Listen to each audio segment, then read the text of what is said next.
12 News reporter Sean Rice here outside of the Pima County Sheriff's Department on day 16 of Nancy Guthrie's disappearance here in the Tucson area. The last big day we saw law enforcement activity, or movement in this case, came late on Friday night when we saw the FBI and the Pima County Sheriff's Department execute a federal search warrant at a home just 2 miles away from Nancy Guthrie's own home. We now have reason to believe that one of multiple people detained and questioned there on scene is a 37-year-old man who was living there at that home. We asked the sheriff's office to identify this person publicly.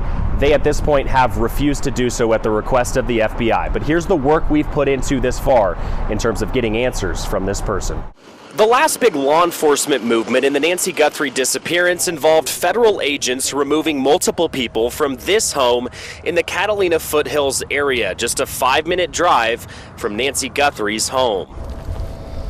This morning I visited that home, a woman peeking through the blinds. Can I just talk to you real quick? But the woman declined to speak with us. But neighbors tell us the woman's son, a 37-year-old man who we are not naming, was detained and questioned in Nancy Guthrie's disappearance.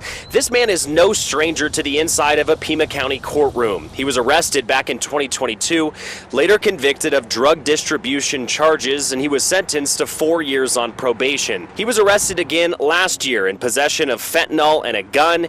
His probation officer filed a petition to revoke his probation after his arrest, but a judge allowed him to remain on the streets and not be sent to the Pima County Jail. This morning, we attempted to reach him by phone.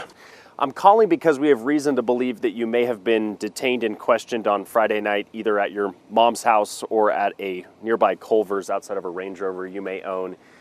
Just questioned by law enforcement in relation to the Nancy Guthrie missing persons case.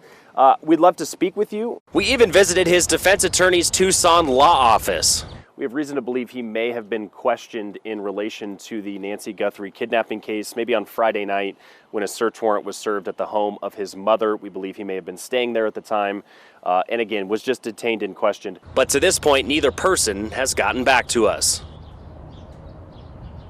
And again, just to reiterate, the sheriff's office would not publicly identify this person. They told us the reason they're doing that is because it's come at the request of the FBI. The FBI does not want any person who may be under investigation in this case to be named publicly, something that is pretty typical for high-profile investigations just like this one.